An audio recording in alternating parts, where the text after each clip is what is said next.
our last thing is going to be just a back take. We're going to have you do a quick submission, and we're going to explain it. So from back take, if you don't know jiu-jitsu, first off, I want two hooks. I don't want to cross my feet, because then he's going to footlock me. Two hooks. Just here. I don't want to drop one hook out unless I do the bottom hook. Ideally, you keep the bottom hook. Perfect is here. Similarly, I want one arm over, and I want one arm under. This is backpack. From here, I can collect his wrist, and I can control his arm. But you want to start usually in backpack. This is going to be your main control position. This is going to be where you're finding yourself fighting the most. When we're here, when we're down, I don't want him to be too static and flat, because that's not how he's going to be. Similarly, I don't want him, when we're drilling, to be all crunched up in a ball, because that's also not conducive to practicing. Okay? I just wanted to go over the how to be a good partner, basically, because that's really important and it makes practice so much more fun. Now, from back take, all we're going to have you do is we're going to have you drop to one side. We're going to have you start a back take. From here, I'm going to take this bottom hand, the one that has the hook over his neck, and I'm going to bring it to his shoulder. From here, I'm going to let go of our underhook, and I'm going to grab my own tricep. If you can't see, come over on one side.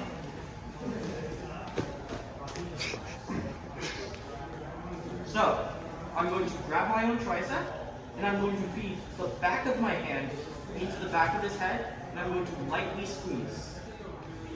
When you're actually going, squeeze as hard as you want. Well, squeeze nicely. Squeeze nicely, be nice, don't be an ass. Do not fall like, okay, so oftentimes, one thing I want to touch on, sorry, Nick. Yeah, go ahead. In competition, in overtime, a lot of times you're going to start from here, right? That's fine. Rip it back, you know, do whatever you need to do, right? But in rolling, if you get here, you know, hand fight a little bit, then get the shoulder, you know, then fall back, you know. But in competition, yeah, rip it all you want. Not in drilling, okay? I'm serious, guys. Yeah. So, and this is our rear naked choke. It's called rear naked choke. There's also this version, which has a slightly different name that I can't remember off the top of my head for whatever reason.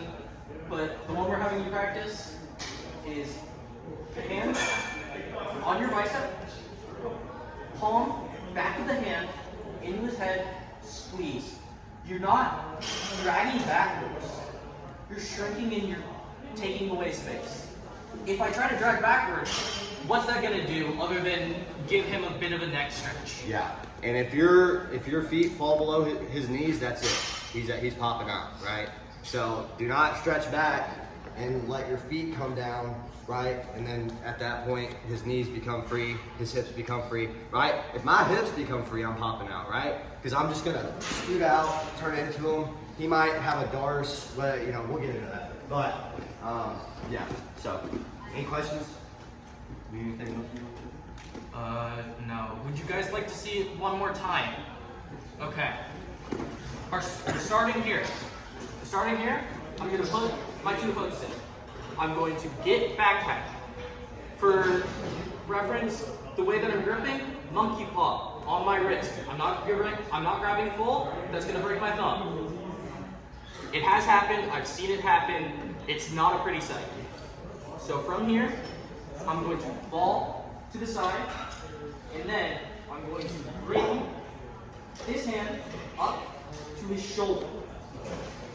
Shit. This way. So that they can actually see. Hand to his shoulder. Notice, my arm is under his chin. If my arm isn't under his chin, I don't have to choke. And choking over the chin is no bueno, don't do it. It's not fun for any parties involved. From here, I'm taking my foot out, I'm grabbing my bicep, again, monkey's paw. Hand flat, back of the palm, into his head, shrinking the space. Okay?